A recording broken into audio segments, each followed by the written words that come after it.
Thank God for the privilege God has given us as Onele Church to come to you through this online program. Pray God will bless you. You're going to find your time in this service a blessing. I want us to read the book of Psalms, chapter 60, verse 9.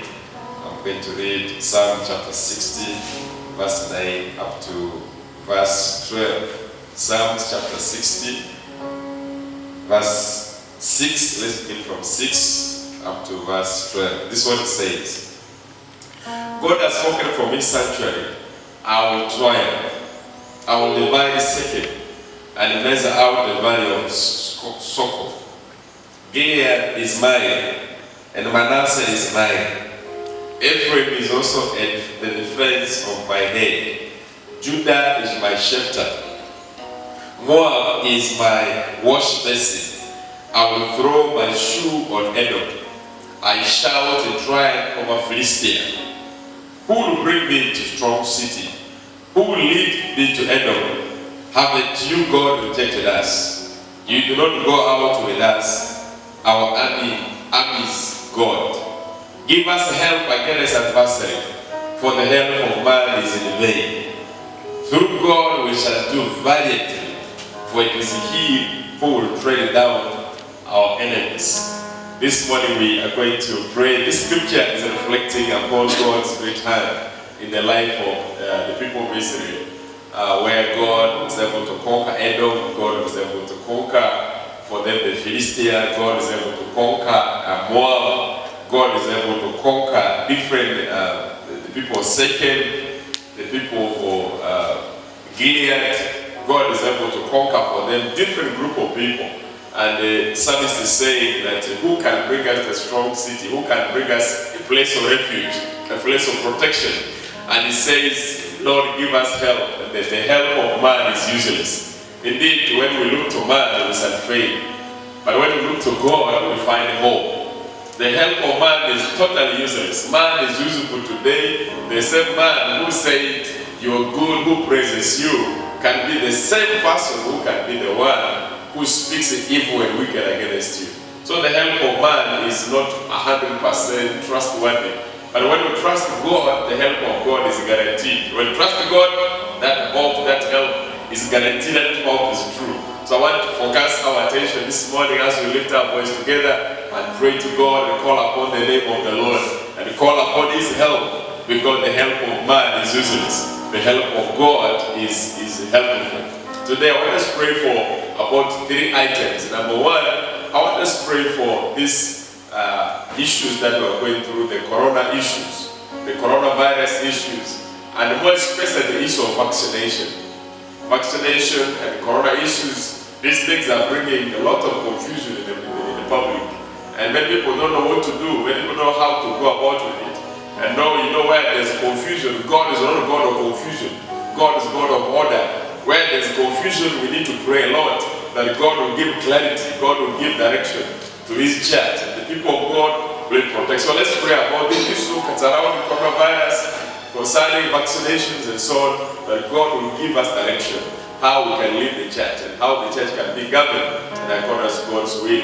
I also want to pray for the people who may not have food or who are going through difficult challenges because of this condition here. Let God pray that God will provide for them, God will make a way for them, that they can be able to find their living. And finally, I want us to pray for the preaching of the gospel. There are so many people who need to hear the gospel.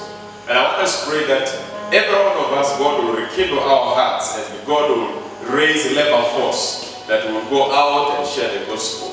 I know people are fearful because of this coronavirus. Preaching has become a challenge, but let us go out and share with our neighbors, the people who are there. We can keep social distance if you like, put on face mask, that's okay. But let the gospel go ahead. If you can talk to your people, if you can go to market, if you can go to other games, why don't you share the gospel with your friend? We're going to pray for those 3 items. We're going to pray for we know the help of man is useless.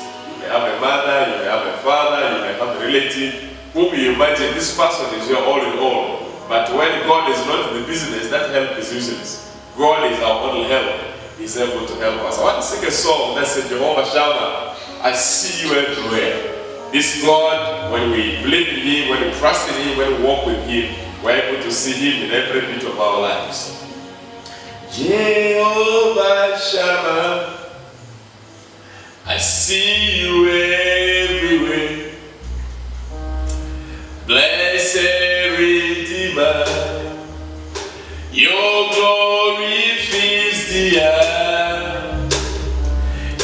Everlasting Father, the one who watches me, I put my confidence in Jehovah Shammah. Let's sing together. Jehovah, Jehovah Shammah.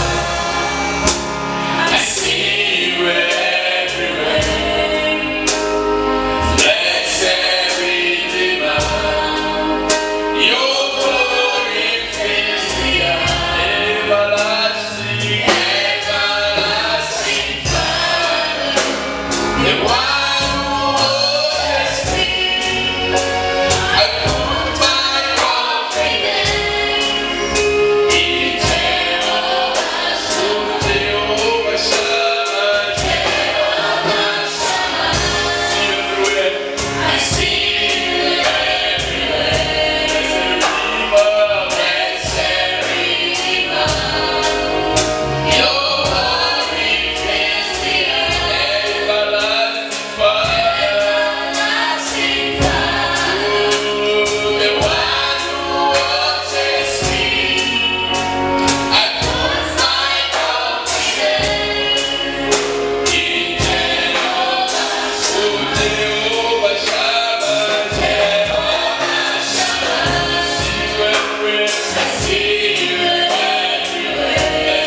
Lord, they will be saved. We come before you, we know. When we call your name, there is health in your name.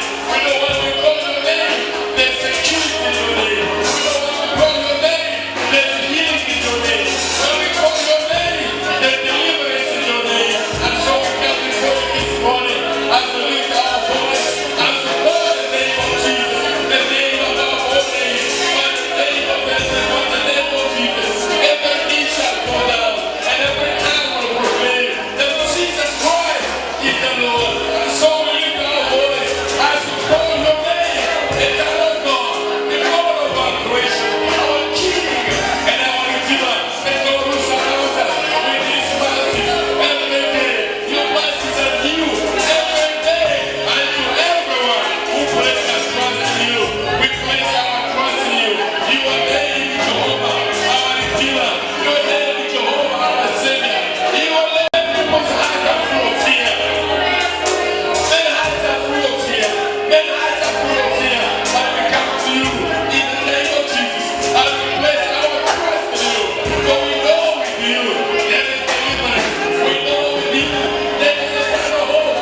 We know with you there's eternal strength. And we are from you. And so I pray, oh God, may you comfort your people. May you remove fear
bless you because of who you are. You are Jehovah Shammah. I see you in my life. I see you providing for me. I see you fighting with my enemies that are stronger than me. I see you defending my cause. I see you giving victory to your people. I see you surrounding your people. You are Jehovah Shammah. We are not alone. We are not orphans. We are a Father. You shall not leave me alone. I will send you a helper who is meant to be with you, and he will be with you forever. Father, we thank you for the gift of the Holy Spirit who is here with us. We bless you, Lord. We thank you for who you are. Honor be to your name. Have your way, O God, today. I pray for all those who will be going through pain of different types. May you heal them today. May you touch your people. May you give hope to your people. The help of man is useless. The help of man, no matter how rich they are, how very educated they are, how powerful they are, the help of man is useless. It's only you can help us. We place our trust in you. We place our hope in you today. Help all the persons who are viewing today. I don't know what they're going through, but God, you know them. Others will be sick. I pray this morning they'll find healing. They'll have an encounter with you today. Each one of them. In the name of Jesus. Lord, we bless you. And we thank you. In Jesus' powerful name, we do pray.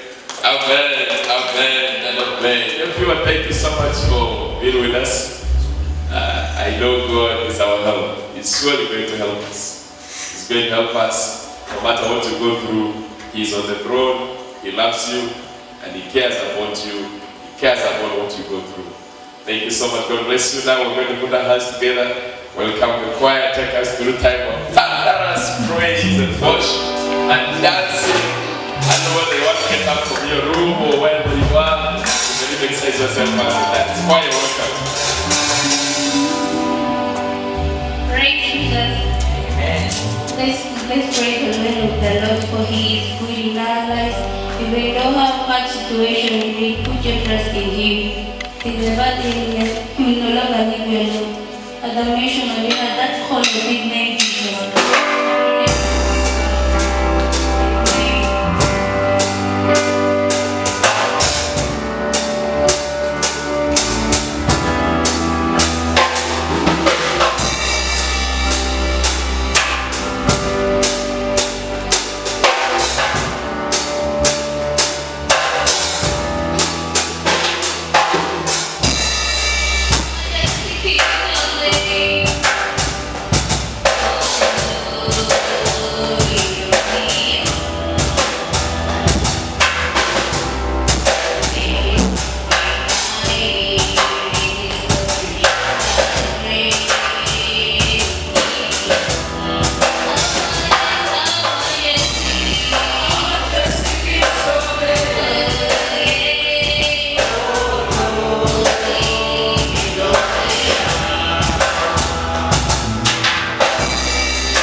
throughout this time and praise His name forever. For the Bible says, rejoice when you're still alive. If when you're gone, when you're born, you no longer praise His name for the trust that we have in Him in heaven. We will praise His name in heaven. Amen?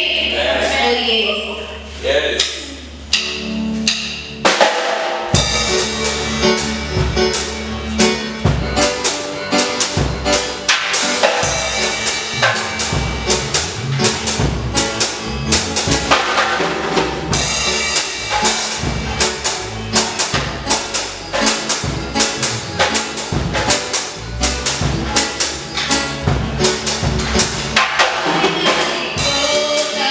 He can do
because I'm indeed. Amen. Praise be to His name.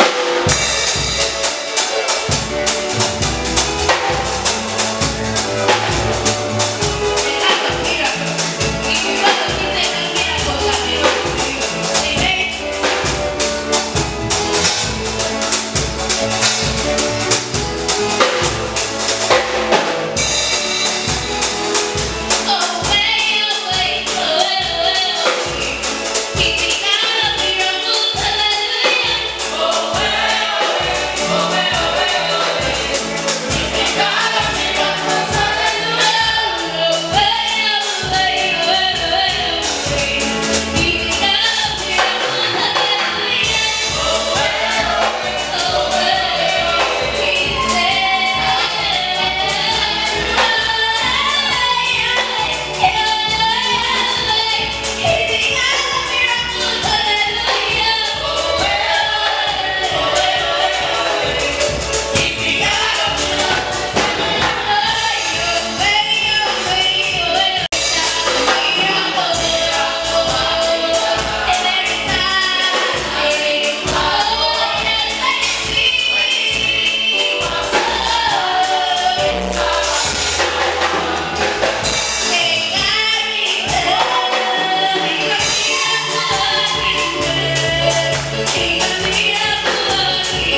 creation, you are God.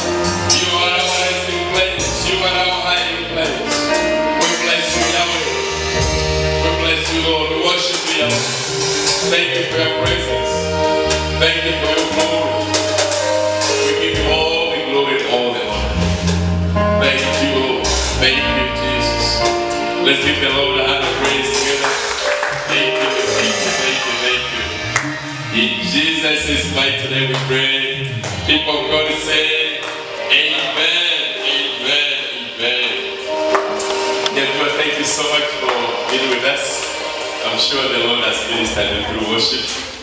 God, who is coming to minister to us, and He's been with us, sharing with us, and today is going to be wrapping up this series.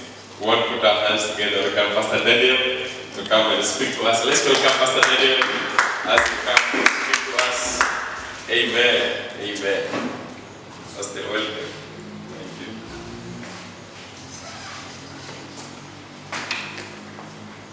Praise the Lord. Good morning once again, viewers, for this beautiful time that God has given us to fellowship together. Although we are locked in our houses, we want to believe that our heart is not locked with God. Our heart is open to worship God, and we are free at any time to express our worship unto the Lord. And that is why we can bring to you this moment of service in your homes, in your offices, and wherever you are. We want to thank God for how far He has brought us through this moment of lockdown. We have gone through a lot of challenges, but the Lord has seen us through. And I believe that He will continue to see us through. Whether the devil likes it or not, with or without coronavirus, we will serve the Lord. Just like Joshua said, as for me and my household, we will serve the Lord, despite the challenges that we are facing. And that is what I want to encourage you this morning. To never let your heart go weary. Always open your spirit to God, because He is the Alpha and the Omega. He knows about our life, He knows about the end of it. So nothing should intimidate us, because God is in charge. Last week we began to establish a topic that we started on intimacy with God, and we were able to help us understand the importance and value of developing that intimacy with God. Because we realize that without intimacy with God, we are only living a peripheral Christianity. There is no depth in our Christianity, it's only on the surface. And we cannot go far in such kind of Christianity. And so we come to realize that we need to go deeper with God in order for us to stand firm, in order for us to be stronger and powerful in the Spirit. We need to go deeper. And that deepness is gotten through intimacy with God. And we made you to understand the fact that you cannot establish an intimacy with God without, first of all, having a relationship through Jesus. Because He is the only way into having that intimacy with God. People, follow Jesus for different reasons. We saw last time that some people are following Jesus because of the food that He can give them. Some people follow Jesus because of His popularity. But for whatever reason that people are following Jesus for, is not our business. Our concern is that we are following Jesus because He is the pathway to God. He is the pathway to having a relationship with God. And that is the major reason why we are following Him. And that is the major reason why we come through Him. So you cannot have a relationship with God except you have a relationship with Jesus. And we are going to continue from that teaching on how to build or develop our intimacy, how to become very intimate with God, how to become in-depth. Because when we talk about intimacy, we're talking about an in-depth relationship. A relationship whereby you know Him and He knows you. You know His character, you know His attributes. You know the things that moves God. And God is able to also knows you and recognize you and work with you as His son or daughter. So we are going to see some of the things that we need to do in order to be able to keep that intimacy. Just like any kind of relationship, for example, marriages. For marriages to be intimate, or for couples to be intimate, there are things that they need to do consistently in order to maintain that marriage. There are people that are in marriage but they don't have intimacy.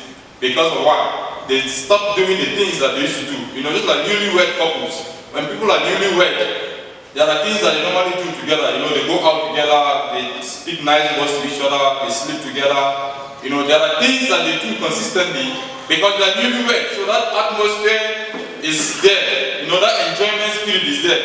But you give them 1 year, 2 years, you see that they begin to drop down in those things that they used to do. And as a result of that, it begins to bring straining their marriages. It begins to bring chaos and quarrel into their marriage. Why? Because they stop doing the things that make the marriage sweet, that make the marriage intimate. So also with God. Sometimes when we become Christians, we can't wait to go to church. We can't wait to, to have any fellowship to attend. We can't wait to read the Bible. We can't wait to pray.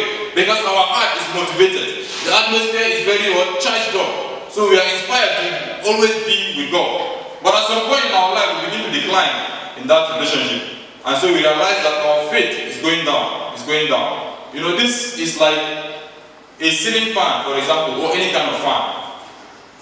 When the fan is connected to electricity, when the plug is connected to the electricity and is switched on, it continues to rotate, and it rotates and it goes faster.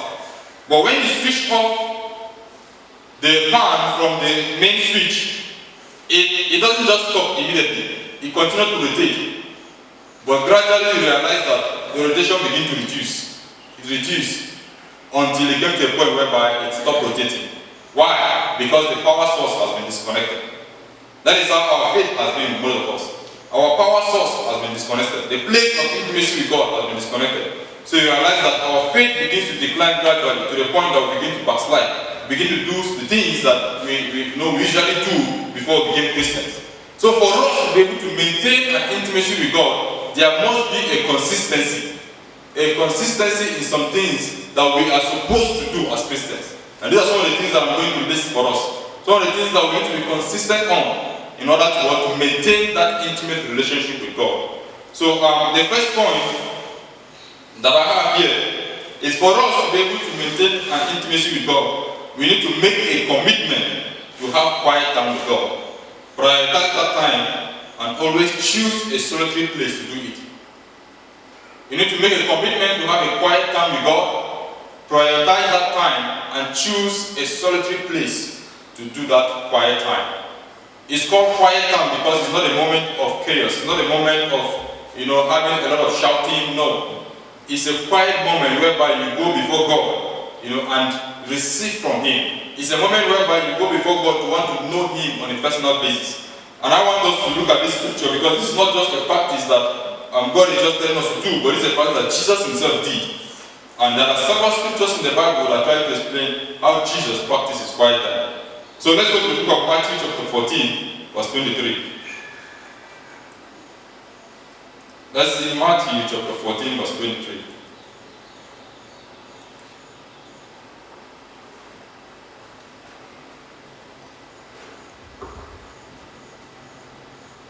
The Bible says, after He had dismissed the crowd, He went up on a mountainside by Himself to pray later that night, and He was there alone.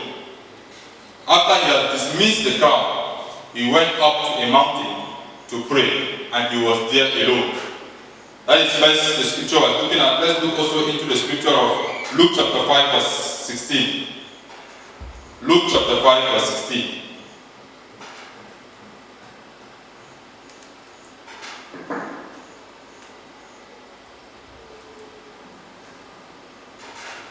But Jesus often withdrew to a lonely place and prayed. But Jesus often, that word often talks about consistency. That word often talks about regularity. He often withdrew himself to a lonely place to pray. Most of us are too busy in our lives that we don't even have any little time to spare in trying to have that fellowship with God in a very quiet and solitary place. We are too busy. You cannot have an in-depth relationship with God when you can't carve out a little time to spend with Him alone, privately. Jesus, being the Son of God, or being God Himself, desired to find that time, to be able to have it with God and spend with God. Sometimes you wonder, does Jesus really need a quiet time to be able to function? I don't think so. But He did that because He felt like He wants to keep in connection with God's heart. He wants to know that whatever movement He's doing it in line with what God wants. And for you to be able to know the heart of God is in a quiet, solitary place. It's not in a noisy environment. It's not in a place whereby you are shouting. It's in a quiet, solitary place. And that is what we need to cultivate. The attitude of developing quiet time. It's a place whereby you need to shut up and let God speak. It's a place whereby you need to open your spirit and let God communicate into it. You can't do that in a place of noisiness or in a place whereby there's a lot of chaos going on. That's why it's important for us to establish that moment. And we need to prioritize it, because the truth is that sometimes, we don't go into the quiet time because we don't prioritize it. You say, oh, I was supposed to have time with God this morning, but now it has passed. I am in a hurry, I have work, I have this. It's because it's not a priority. When you prioritize something, you ensure that you do it. Just like you prioritize going to your work, you need to prioritize having quiet time with God. Although there is no salary in having quiet time with God, but there is a greater benefit in relating with God in that you can never imagine. You want to know the heart of God, you want to be at peace with your life, you go to quiet time with God. Some of the things that people are troubled about, you realize that you have peace in your mind because God is able to communicate into that situation. Jesus practiced it. Why can't we? The Bible says he often withdrew himself. And that's one of the things that is making a lot of Christians today, live in a very disgraceful way. Because we don't go to the power source. We don't go to the power source. Like I said with couples, if they don't continue to do the things that they were doing when they got married newly, that marriage is bound to fail. So for us to be consistent with God, we need to always have that moment whereby we say, Lord, I want to spend this time with you. It's not about how long, it's not about how short, it's about having some time with God. That's where you go in and allow God to explain scriptures for you. And allow God to interpret some of the things that you don't understand. Sometimes, even if it's a message you listen to on Sunday, you can take that message to God in your quiet time and have a conversation with Him. It's a place of conversation, it's a place whereby you allow God to speak to you. Most of us will say, no, I don't know how to listen to God's voice. I don't even know how to understand when God is speaking. It's not difficult. It's not difficult. When you go to quiet down with God, what you need to do is to open your spirit. You can begin by worshiping God so that you allow your mind, to be connected, to be in tune with God. It's not a time whereby you allow distraction to come into your mind. Do whatever it is that you need to do in quiet time. Read scriptures, meditate on them. Remember the things that you have been taught in church. That is the time that you spend and say, Lord, I want you to expound on yourself to me. I want you to reveal more of yourself to me. The secret of David's success is not in just his power. The secret of David's success is in being with God in a quiet place. He always recognized the importance of God in his life. And so if you want, to be successful in life as a Christian, then you need to do it as something that you do once in a while. You do it once in a month. You do it once in a year. No. It has to be consistent. The Bible says Jesus often, no matter the business that Jesus was having, I don't think we are as busy as Jesus during this time. Everybody wanted him. And the Bible says, even when, the crowd are on him, he withdrew himself. Because it's not all about the crowd, it's all about God. Without God, there will be no crowd. Some of us, even as ministers, we are so busy with church activities. We are so busy with services that we forget that for us to function well, we need to sometimes withdraw ourselves and go to God, to rekindle our fire. Don't allow business to distract you from having quiet time with God, because it's very, very important. You cannot function effectively as a Christian without going to the power source, to get more power so that you can be able to function well. So quiet time is very essential. It's very, very important. I want to encourage you to develop that attitude and cultivate it in your life. Not just in this period that we are locked right now. You have a lot of time in your hand. You have a lot of time in your hand to be able to carve out something and say, Lord, I want to spend this time with you. And I tell you, if you have the desire, then God will be able to come and reveal himself to you. You don't need too much stress in understanding God, because God is willing. He is open, and he is there to show us, who he is if we come to him. Let's see something in the book of James, chapter 4, verse 8. James chapter 4, verse 8.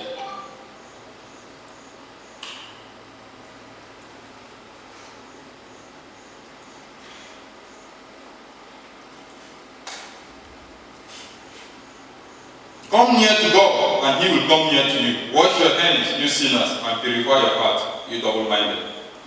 Come near to God, and he will come near to you.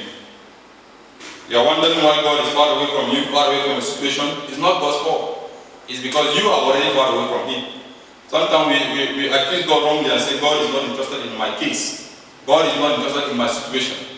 Are you close to God? He said, when you come near to him, he will come near to you. It's like a magnet and an iron.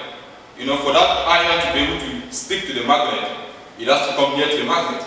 So if we want to be close to God, then we have to make that effort of drawing near to Him. Because God is always present. The Bible says He is always present. So He is not far away. He is there with you, but you need to draw close to Him and recognize His presence and say, Lord, I am here. I am here. I want you to be able to reveal yourself to me. So when you come here to Him, then be sure that God will show you who He is. Hallelujah. Yeah. The second point that we need to do, or the second activity that we need to do to be able to build or create an intimacy with God is through what? Consistent study. First of all, reading, studying, and meditating on the Word of God. Reading, studying, and meditating on the Word of God. These are three things that we need to do. And it's in Joshua chapter 1 verse 8.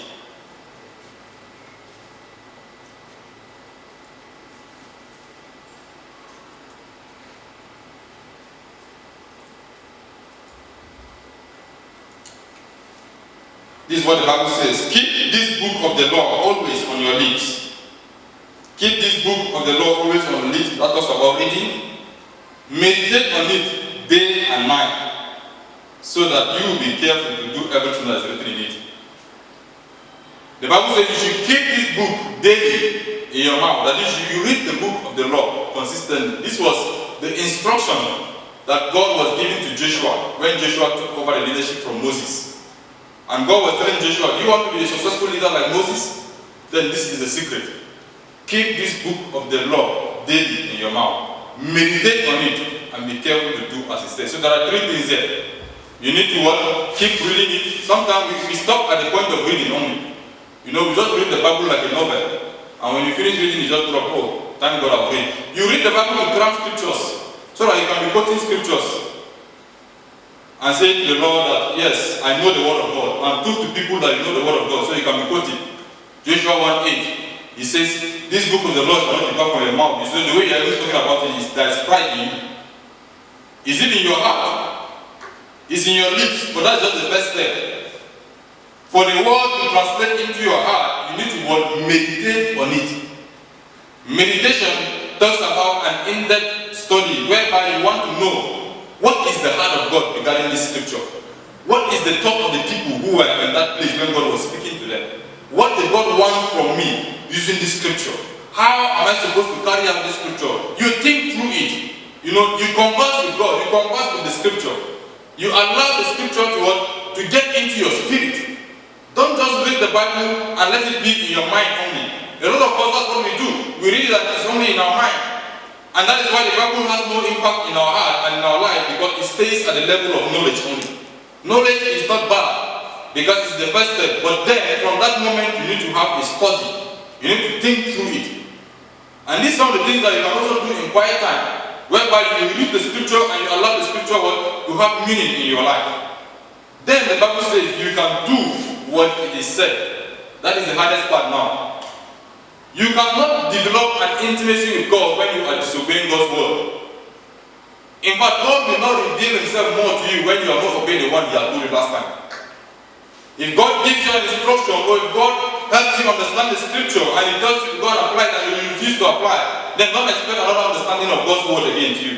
Because it's useless for God to explain His scripture to you when you can't do what He says. So He says, do what the Bible has said. Apply it in your life. Don't be, like a butterfly that is just, fat. Being a caterpillar that is fat and cannot translate into becoming a butterfly. A caterpillar, the transformation of a butterfly from the cocoon over from the eggs to whatever. I'm not a biologist student now, so. From the eggs, is it to the larva, and then to the caterpillar, and then to the butterfly. Some of us, we don't reach the butterfly level. We stop at the caterpillar level. Just becoming fat in one place with knowledge of the word of God. You just fat and you're fattening yourself. If you don't become a butterfly, nobody will admire you. You are not admired by how you quote scriptures. No, you are admired by how you live out scripture. The living of the scripture is what makes you a relevant Christian, not the ones you quote. As a matter of fact, these scriptures were not written by verses and chapters, no. These verses and chapters were just put to help us understand how to read easily. But we read scripture as a whole. So for you to develop an intimacy with God, just go and read one verse of the Bible and that is all for the day, or that is all for the week, or for the year. Some of us even is for the month. For the whole month, you only read one verse in the Bible. How can you grow? How can you grow? How can you know God? We need to cultivate an attitude of knowing that this Bible is not in our hands to just, cover the dust in our shelves. It's not in our hands to just use it as an ID card to come to church with it to show that we are Christians. The Bible is the life of God. The Bible says in the book of John that in the beginning was the Word, and the Word was with God, and the Word was God. And the Word became flesh, and it dwells among us. So this Bible is Jesus himself in an ink written. So you want to have it in you, you have to consistently read it, study it, and do what it says. One of the difficult things with us is to be able to study the Word of God. I don't know why. It's because the devil knows that the truth is in it. So he do all he can to ensure that we don't have that time to study the Bible. And we allow that to happen. If you have weakness in reading the Word of God, I want to encourage you to pray, Lord, give me the eagerness to study your Word. Make it a prayer point until the Bible becomes an interesting book in your life. Sometimes we read different kinds of books, but when it comes to the Bible, it's a difficult thing. You are dozing off, you are sleeping, you are feeling tired, you are feeling weak. Because the devil knows that the truth is in it. He knows the truth is in the Bible. So the truth that will set you free is not just the one that you hear from somewhere else, it's the one that you discover for yourself in the scripture. And for you to be able to discover that, you need to study it consistently. Not just once in a month. Some of you, the only time you carry your Bible is when you are going to church on Sundays. And you only open it when the pastor says, open to this book. Just like I'm saying now. I believe that from last week, from Monday up to this Sunday, you have never opened your Bible. Until now that I'm talking, that's when you're opening it. And I opened the one that me have already studied, not for you. Which one have you studied? This one is for me. So go and open the one that is for you to study. Don't be confused about reading the Bible. I know that some of us says, I don't know what to read. I don't know where to start from. It's not hard. Just open any book. And start from that chapter 1 of that book. Finish it. Finish the chapter, finish the book. If you want to read the book of Matthew, read it all through. If you want to read the book of John, read it all through. Every word of God is the bread of God. Every scripture is God's bread. Every one of it. So read it all. They all have in that Bible study that they were having. They were able to ask my mother-in-law a question. And they said that they are confused about this Bible thing. Because every time they see a pastor will come and he says, in the book of John, then he goes in the book of Genesis, then he goes in the book of Malachi, or in the book of Revelation. So then, is that how the Bible is? You have to jump from one book to the other to read the Bible? Because then they don't know how to read it. And my mother-in-law said, no. Those people are preaching. And so they connect scriptures together to help explain what they are trying to pass to you. It's not as if that you need to read Bible, pick one verse in Genesis, you pick one in Malachi, you pick one in Matthew, you pick one in Revelation. No. Don't read the Bible like the pastors are reading. We were already studying it. So we can be able to know the connections. That is why we pick them the way we pick to preach to you. Now, you guys want to read for understanding, for knowing more of God's word, read it as a whole. Because the Bible are, a collection of different books. Collection of different books put together in one. So pick one book and finish it. If you are reading a novel and then you went and read one page, and leave it and come buy another novel and read 2 pages, and leave it and buy another one, will you understand the novel? No. So the Bible is a collection of what books. So for you to understand it, stay with one and finish it. Unless the Holy Spirit leads you into another scripture, then that's when you can go into it. Because sometimes in our quiet time, God might say, read so-so book through your spirit, because He wants to explain something to you. Then that's understandable. But on a general Bible study note, make sure you stick with one and finish first. And allow God to explain that to you. That is where you can be able to have an in-depth relationship with God. Hallelujah. So for you to know what the Word of God is saying and what God is, you need to keep with it consistently. People gave their life to make this Bible translated into our languages, into what we can be able to have today. A lot of people died for it because the Bible was before in Latin only. A lot of people gave their life to have this Bible, reach your hand. Today you have no excuse. If you're a Lubara, you have Bible in Lubara. If you're a Kakwa, you have it in Kakwa. Whatever language you have, Uganda, there is Bible in it. Swahili, that's Bible. French, English, they all have. So there is no excuse. If you cannot read, you have it in audio. You can get the audio version of Lubara and listen to it. So there is no excuse on why you cannot stay with the word of God, because that is where life is. Hallelujah. Because of time, I'll just try to brush on because I need to finish. The top thing we need to do consistently is fasting and prayer. Fasting and prayer. In the book of Matthew chapter 17 verse 21. Matthew chapter 17 verse 21. Jesus' disciples has gone to cast out an evil spirit from a child, and they toiled all day trying to cast out the spirit, and it did not come out. But Jesus came and rebuked it once, and the thing went away. And he said, Master, we have been following you, we are one of you. Why didn't we cast this demon out? They have forgotten that there is a secret that Jesus had, which I told you from the beginning. What was the secret? He often withdrew from the crowd and spent time with God. Because that is the place of power.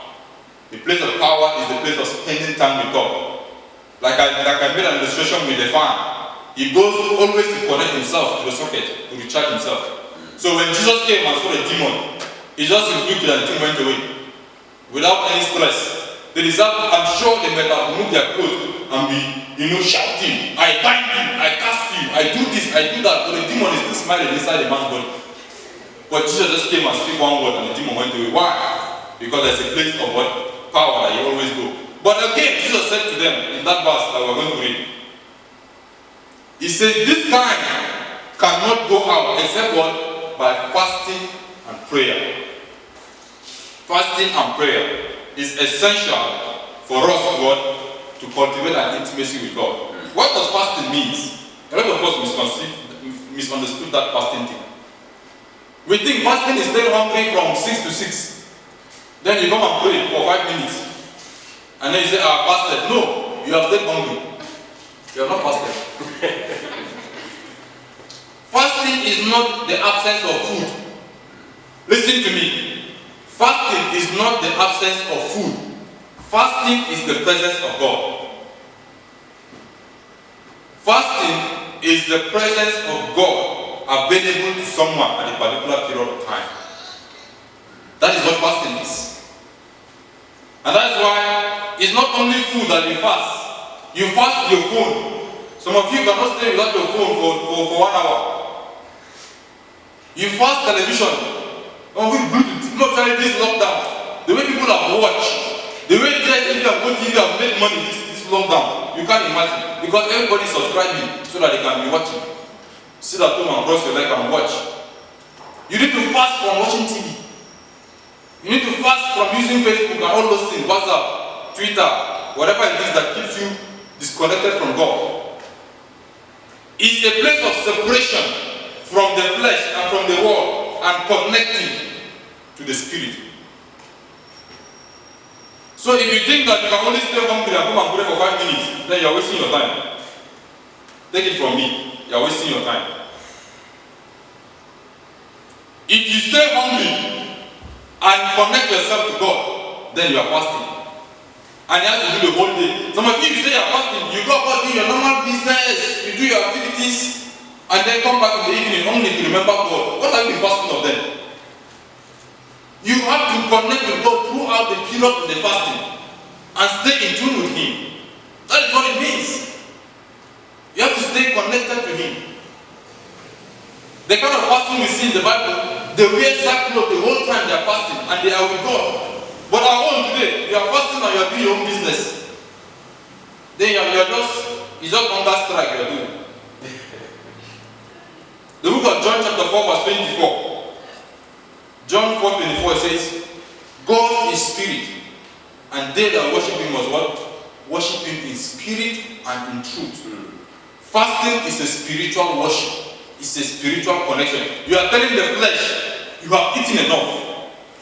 I want to stay with God now. You deprive yourself of pleasure so that you can be able to get into the spirit. Because you can't serve God with your flesh, you serve Him with your spirit. And for your spirit to be active, you need to sometimes say to food, I'm not going to eat you this time around. You need to sometimes say to your phone, I'm not going to look at you this time around. You need to sometimes say to the television, I'm not going to watch you this time around. I want to stay with God. I want to give God this time. That's why it's called fasting and prayer, not fasting and doing other things. You fast and you pray along through the fasting. That is what true fasting is. Hallelujah. So don't waste your time. And if you are not willing to spend time with God, don't go hungry. Eat your food. But if you have the time, then separate yourself. Some people lock themselves in the room and say, Lord, I want to spend this whole day with you. Keep the phone aside. Pick your Bible, pick your radio, whatever it is. If you have worship, pick something. Let worship go on during that fasting. Let your spirit be receiving something throughout that period. That is when you can come out. You know, I heard of a man of God who wants fast. You know, for like, I can't remember the actual days now, but it's a long period, more than 3 weeks. Fasted and locked himself in a room. And when he finished the fasting, and you know, the wife was one who was the key. And when she was asked to open the door, when she opened the door, the atmosphere of the room knocked her down. She fell down flat. The man who was fasting was coming out and his wife was falling, who was not fasting. Because there was an atmosphere in the room that he has charged himself with because of how he fasted. If I fast, I used to know that yes, this time around I have really connected with God because my body become light. Not the light of hunger, no. But my body become light. I see that a lot of weight has been lifted off me. Because you have connected yourself to the Spirit. So cultivate the attitude of true fasting, not staying hungry. Cultivate that attitude. That is how you can be able to know the heart of God. It says God is spirit, and they that was worshiping was in spirit and in truth. So for you to know God, you have to be in spirit. And for you to be in spirit, you need to be fasting sometimes. You need to devote. Don't wait till the pastor says let's fast before you fast. No. Make it your personal. Jesus said, this kind cannot go out except through fasting and prayer. What does it mean? That fasting and prayer gives you a kind of power that can do some certain things that ordinary people cannot do. So maybe some of the things you're struggling with in your life, some of the challenges that you're facing is because you don't fast and pray. I remember when the Jews were about to be killed in the book of Esther. What did Mordecai told Esther to do? He told her that she needs to step in, you know, and stand in for the Jews. And Esther, knowing the fact that this is a serious issue, tell all the Jews that, look, I want you to go and fast and pray so that we can be able to stand before the king. And what happened? When they did that, Esther, that was not even invited before, because of her fasting and prayer, she became the most beautiful thing that the king has ever seen. And she changed a decade of generational law that has been in the Persian Empire. She changed it in one day. Why? Because she fasted and prayed and trusted God. Some of the generational challenges that we're having in our lives, if we can only devote that time to fast and pray, you know, you realize that God can be able to break that thing within a second. The challenges you're facing with your marriage, if you can be able to devote some time to fast and pray, through fasting, not the one that is still hungry. I'm repeating this because I know people are misunderstanding it. Through fasting, whereby you say to God, I want to go to a mountain somewhere, or I want to go to a room somewhere, and devote this time. Reading of good Christian books, listening to messages, and consistently going to church. These are the things that we need to do. I put them all together in one. Reading good Christian books, listening to good messages, and what? You know, and consistently attending services like this. This is how you can know God and build intimacy with Him. Don't do it once in a while, but consistently. And don't limit yourself to a denomination. Some of us will say, me I'm Catholic, me I'm Orthodox, I'm not listening to a preaching from someone else. You will not grow. You want to stay with only your Catholic message, or only your Anglican message, or your Protestant message? God has embedded Himself in different people. And there are truths that somebody can say to you that another person might not be able to say to you. So listen to good messages from other pastors. Good one, I said, because there are a lot of fake messages these days.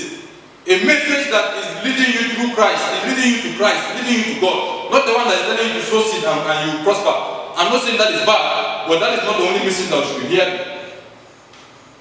Message that leads you to God, message that leads you to repentance. Listen to it. Not message that talks about only our denomination, I hear some denominations saying that there is no Jesus in the Pentecostal church. They are only doing this. Or there is no Jesus in the Catholic church. They are only... No, we can't say that. We can't say that. Are you Jesus? Do you know where he is? That you are determining where he is? Jesus is in his word and he has put himself in people. So listen to what? To good messages. Read good books. And the Bible says, do not forsake the gathering of brethren like some of you are doing in the book of Hebrews, chapter 10, verse 25. Hebrews 10, verse says, do not forsake the gathering of brethren. So go to church. You say you cannot go to church now, we are locked down. Listen to Facebook. Only the is live for you. Come and watch them. And there are many other messages online that you can listen to. So don't say that I don't go to church so there is no opportunity to receive God's word. No, there are. If you are serious with God, then you will find a way to listen to his word. Hallelujah. The Bible says, Paul was talking to Timothy, and he says, study to show yourself approved. Study to show yourself approved. 2 Timothy chapter 2, verse 15. A workman that does not to be ashamed. So read books. Today we are in an age whereby we have a lot of Christian novels, a lot of Christian books that have been written by people who have gone through an in-depth experience with God, and they want to share that experience with you. Why can't you have time to buy them? Your money is spent on different things. You can't use money to buy one Christian book. There is not. If I go and search your house now, there is no one Christian book there. You have different things there, but you don't have one gospel book that you can be able to read. You can't grow as a Christian. You can't have intimacy with God and not want to know more about him. Hallelujah. We have come to the end of our message, but I want to repeat the point that I've said. Develop quiet time with God. It's very important, and prioritize it, because that is the only way you can be able to receive from him. And open your spirit for him to communicate to you in that quiet time. Studying the word, meditation on it, and doing what it says. This is how you can build intimacy with God. Fasting and prayer, and then reading good Christian books, attending church regularly, and listening to messages. That way you can have intimacy with God. I pray that the Lord gives you a quickening in your spirit to have that time for him. Because there is power in it. There is growth in it. So we need to make sure that we do these things in our Christian faith. And you will see a result for yourself. God bless you for your time. And we'll appreciate the fact that you can come every Sunday, to watch us and listen to us. We want you to keep on doing so. Because that is also one of the ways you can grow in God. Let's pray. Lord, we bless you this morning. We thank you for your word. We thank you that you have challenged our spirit to draw close to you, because that is the only way you can draw close to us. Just like in the book of James. We pray that, Lord, may you help your people to have this desire for you. And I rebuke the enemy that is standing against us going close to you. I rebuke that enemy in the name of Jesus. I rebuke that business that is making us not to spend time with you. Whatever it is that is making our mind not to, prioritize having time with you, I stand against in the name of Jesus. And I pray that from this moment, as we commit ourselves to knowing you, Lord, I pray that you reveal yourself to us and help us to draw closer. Let this be our practice on a daily basis. Thank you for this Sunday. Bless your people, bless your children. And I pray that this protect us from all sorts of disease and viruses. I pray for Uganda that you help this nation overcome this challenge with this virus. I pray that we shall continue to see your goodness in this land. Whatever you have prophesied concerning Uganda shall come to pass in the name of Jesus. We thank you for the revival that you are working in this nation. No virus shall stop this revival, because whatever you are going to do, it shall come to pass. No man can stop it. No gate of hell shall stop the church from marching forward. And the church in Uganda shall grow and march forward in the name of Jesus. Thank you, Father, for blessing us this Sunday. Give us a fruitful week ahead of us. For in Jesus' name we have prayed. Amen. Amen.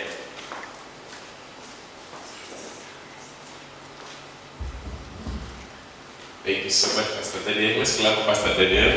Please God for that word. We need to develop intimacy with God the best way we know how. Because without Him, your spirit dries out. Without Him, you begin dying. It is God's presence that gives you life, and you can only have life when you go into His presence. Pastor Daniel, thank you so much for sharing with us. And I pray this week you will reflect on these words. You don't pack your Bible there, you pick it every day.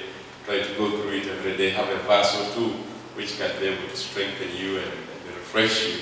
Because the word is tough. Our spirit can be hurt by different things. So you need God's word to keep you going.